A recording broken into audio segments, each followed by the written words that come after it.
Well, who did not see this coming? Being sarcastic here.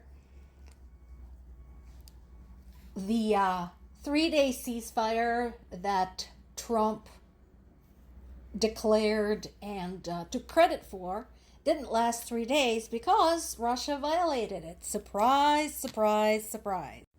Not only that, but they decided to do like a one better. They didn't selectively violate it. For example, Russia didn't just continue with military activity at the front or continued with attacks on civilians. No. Because they like to multitask, they did both. So there were activities at the front lines in the areas that are important to the Russians, and there were multiple attacks on civilians. This, while Putin said that thing that he thinks that the war is coming to an end, and something else, expressed interest in negotiating new security arrangements with Europe. But that is currently being respectfully declined because of whom he chose as his mediator. He chose former German Chancellor Gerhard Schroeder, who is a well-known Putin supporter. So not exactly an impartial party, which is what a true negotiator and true mediator should be.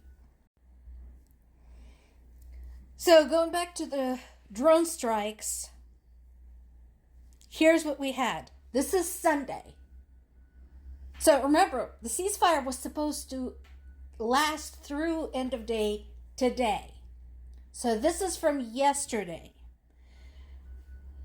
There were nearly 150 battlefield clashes in the past 24 hours. Not really a ceasefire, is it? And we now have confirmed reports that several dozen civilians have been wounded, and I think 7 were killed during this time in more than one region. So again, can't really call it a ceasefire. The only big difference in traffic, so to speak, was that there were no massive attacks like the ones that have become so common, the ones with hundreds of drones and dozens of missiles. That's the only difference. But they still kept fighting. They still kept on attacking. My question again, what is the point anymore? If you want to see a more detailed summary for this, pop over to Kyiv Independent. There's a separate article on the subject, specifically addressing the activity during the ceasefire. And as I mentioned yesterday, the regions affected were Dnipropetrovsk, Kherson, and Kharkiv. Now, with a lot of hype before that Victory Day parade in Moscow, more people started asking the question, what is going on? It was supposed to be an easy win for Russia. What is actually going on? And here's the thing. I don't like the formulation of this question. Is Ukraine starting to win the war again? I don't think you can really verbalize it like that. You can't word it like that. I think the point is that Ukraine is still fighting. It's not winning again. It is still fighting. It's just finding faster, better ways to fight. And it is using the approach of 1,000 paper cuts when it comes to Russia. So there is another article on that subject also on Kyiv Independent website. And keep in mind, this is an op-ed. So it is just, one person, one analyst pondering the circumstances as they stand right now.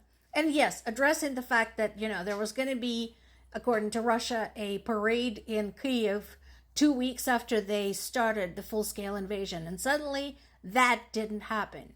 And then Ukraine went on to amaze the entire world at, first of all, the fierceness with which the Ukrainian people fought, civilians and military alike, and the speed with which it had adapted and started taking the upper hand in multiple areas. The article addresses both sides of the argument, including the side that is skeptical about Ukraine's ability to win.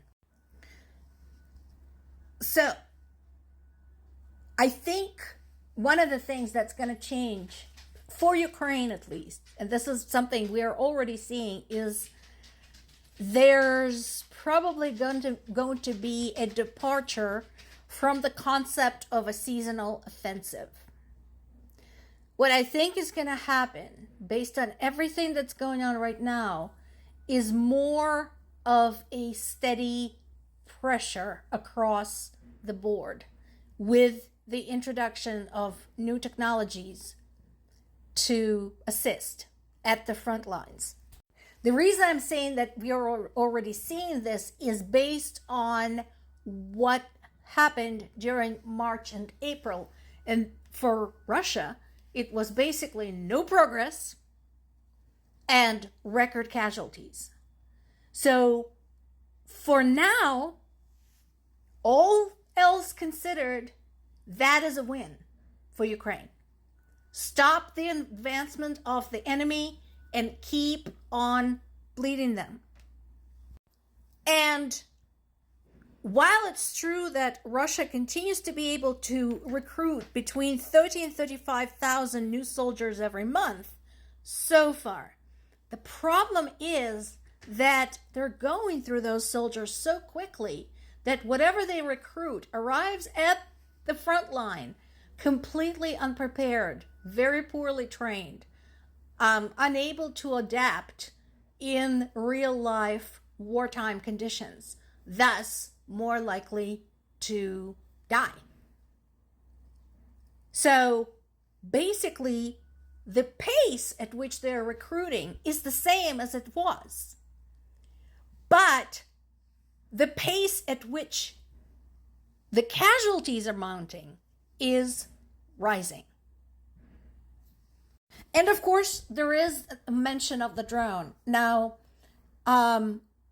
somebody I deeply respect, Jay Kuo of the Status Quo Substack, has also written a great article today on the same subject, on the subject of Ukraine. And he talked about how Ukraine keeps advancing, keeps coming up with new ways to develop weapons, to apply those weapons, and so on and so forth. Russia does this too, but in most cases, they're catching up to Ukraine because Ukraine continues outpacing them. So by the time Russia has caught up to Ukraine's strategy, Ukraine is already coming up with something new and is probably implementing it. So, strongly recommend. This is a good article, like I said, even though I don't like the headline, but it definitely gives one food for thought. Now, couple more things came up between EU and the UN. Number one, the reparations to Ukrainian people. We are a long ways away from that, but I'm glad somebody at least thinking about that. And it's not just the EU. Canada wants in on this too. Canada is another country that has been extremely vocal, extremely steady in its support of Ukraine. It has a large Ukrainian community. So they are participating in this conversation as well. And here's the question, here's the topic that hasn't been in the news in a while that is re-emerging, and that is the question of frozen Russian assets. They once again want to put it on the agenda. I don't know how they're going to put pressure on Belgium to release those, but at least once again that is being brought up. Of course, you know my stance, in the immortal words of Monty Python and the Holy Grail, get on with it. More to come.